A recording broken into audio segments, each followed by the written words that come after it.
अस्सलामुअलैकुम, welcome to my food drive. तो आज मैं आपके साथ शेयर करेंगी बहुत ही आसान और बहुत ही इंस्टेंट सी गुलाब जामुन की रेसिपी। तो बाहर से लेने की गुलाब जामुन बिल्कुल भी ज़रूरत नहीं है। इतने ज़्यादा एक तो महंगे भी मिलते हैं बाज़ार से और ये भी नहीं पता होता कि कौन सी कंडीशन में बने हैं। तो घर में बनाइएगा, बहुत ही आसान सी। तो मैं आपके साथ शेयर करने वाली इतनी आसान सी रेसिपी कि आप यही कहेंगे कि बाहर से लेने की ज़रूरत नहीं, घर में बनाएंगे। और वाक़तन ही आप कहेंगे कि घर में बनाएंगे। इतनी आसान सी रेसिपी को ऐसे बिल्कुल कोई चीज़ नहीं ऐड करेंगे जिसके लिए आप सोचेंगे नहीं छोड़ो ये तो बाहर से ले लेते हैं, घर में तो इतने मुश्किल है। तो इतनी ज़्यादा आसान सी रेसिपी है। तो मैं आपके साथ शेयर करती हूँ इसके इंग्रेडिएंट। बहुत ही आसान से इसके इंग्रेडिएंट है और घर में बहुत ही झटपट बन जाते हैं। तो कम बजट में ज़्यादा गुलाब जामुन जो है ना वो आप घर में बना सकते हैं, बड़े ही मज़ेदार से, बिल्कुल बाजार जैसे। तो इंग्रेडिएंट में आप नोट कर लें। सबसे पहले मैंने डाला है 1 कप डाला है, कप आप देख सकते हैं 1 कप मैंने डाला है खुश्क दूध का, और आधा उससे आधी क्वान्टिटी आधा कप डाला है मैंने मैदे का। बेकिंग सोडा 1 चम्मच डाला है, घी मैंने डाला है 3 चम्मच भर के डालें, और इलायची पाउडर डाला है 1 चम्मच।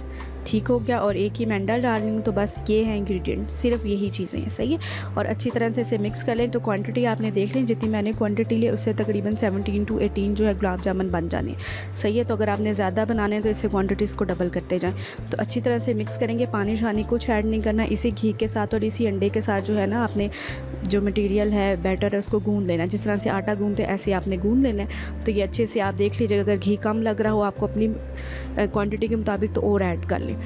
तो अब बस इसकी जो है गुलाब जामुन की शेप दे लेनी है, जितने साइज़ का आप बनाना चाह रहे हो। तो मैंने बिल्कुल जो है ना नॉर्मल सा साइज़ लिया। तो ये जी आराम से जो है गोलाई में शेप दे लेंगे, जैसे भी आप देना चाहते हैं, जितने साइज़ की आप देना चाहते हैं बना लें। तो जी ये जो है तकरीबन आधा काम जो है वो आप कर चुके हैं। तो ये मैंने बॉल्स बना लिए। तो ये सारे बैटर के ऐसे ही मैं बॉल्स बना लूँगी। ठीक हो गया। तो ये सारी बॉल्स जो हैं ये बन के हो चुकी हैं रेडी। तो ये आप देख सकते हैं। तो ये सारी बॉल्स जो है मैंने बना के रख ली हैं। तो अब मैं जाती हूँ उसके लिए जो हमने मिक्सचर तैयार करना है, चीनी वाला जो शीरा है वो तैयार करते हैं। वो भी बिल्कुल आसान सा है। चीनी घर में हमेशा ही मौजूद होती है। चीनी का 1 कप ले लिया, इसमें डाल दिया पानी, ठीक है। और अब मैं इसमें ऐड करने वाली हूँ लेमन जूस। तो लेमन जूस की जगह आपने लेमन जूस ही डालना है, सिरका नहीं डालना, लेमन जूस ही फ्रेश डालना है। ठीक हो गया। और at the end food colour डालेंगे। तो फूड कलर ऑप्शनल है तो डाल देना ही है, तो स्किप करते हैं। मिक्स कर लेते हैं और इसको चूल्हे पे चढ़ा के पकाएंगे उस टाइम तक के लिए जब तक जो चीनी है वो अच्छे से मेल्ट नहीं हो जाती। ठीक है। बहुत ज़्यादा गाढ़ा करने की ज़रूरत नहीं है इसको, सिर्फ आपने बॉयल दिलाना है, चीनी को मेल्ट कराना है और ये जो है डन हो जाएगा। तो ये इसमें बबल्स आते जा रहे हैं और चीनी जो है वो तकरीबन जो है वो मिक्स हो रही है। तो बस हमने चीनी के मिक्स होने तक और ज़रा एक बॉयल दिलाने तक इसको पकाना है और बस ये डन हो जाएगा। सही हो गया।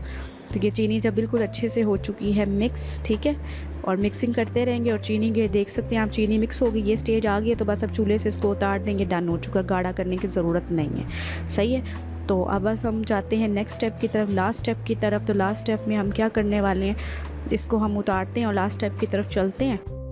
तो जनाब लास्ट स्टेप में मैं ले लूँगी पैन। तो पैन के अंदर मैंने डाल दिया है ऑयल। ऑयल को एक दफ़ा गर्म कर लिया थोड़ी तेज़ आंच पे, फिर आंच को मैंने बिल्कुल स्लो कर दिया। तो बिल्कुल जब स्लो हो चुकी है आंच, तो इसमें हमने जो गुलाब जामुन बना के रखे थे वो फ्राई कर लेने, ठीक है। तो बिल्कुल स्लो आंच पे फ्राई करना, क्योंकि अगर तेज़ आंच पर डालेंगे तो ये फ़ौरन से जो है ना जलना शुरू हो, बहुत ज़्यादा डार्क ब्राउन हो जाएंगे फ़ौरन से, ठीक है। तो ये फ्राई कर लिए। कलर आप देख सकते हैं जो गुलाब जामुन का कलर होता है वैसे ही जब कलर आ चुका है तो फ्राई हो चुके हैं। इसको निकाल लें, प्याले में डाल लें, किसी बाउल में डालें और इसमें जो हमने चीनी का शीरा तैयार किया था, ठीक है, वो इसमें डाल दें। तो जी जनाब जो गुलाब जामुन है बिल्कुल आसानी से रेडी हो चुके हैं, मज़ेदार से गुलाब जामुन रेडी हैं। तो अब इसको सर्व करें और डेकोरेट कर लें बादाम के साथ या जैसे भी आप करना चाहते हैं। तो आज की वीडियो अच्छी लगी हो तो चैनल को करें सब्सक्राइब और वीडियो को करें लाइक भी, और मुझे दीजिए अगली रेसिपी अगली वीडियो तक के लिए इजाज़त। अल्लाह हाफिज़।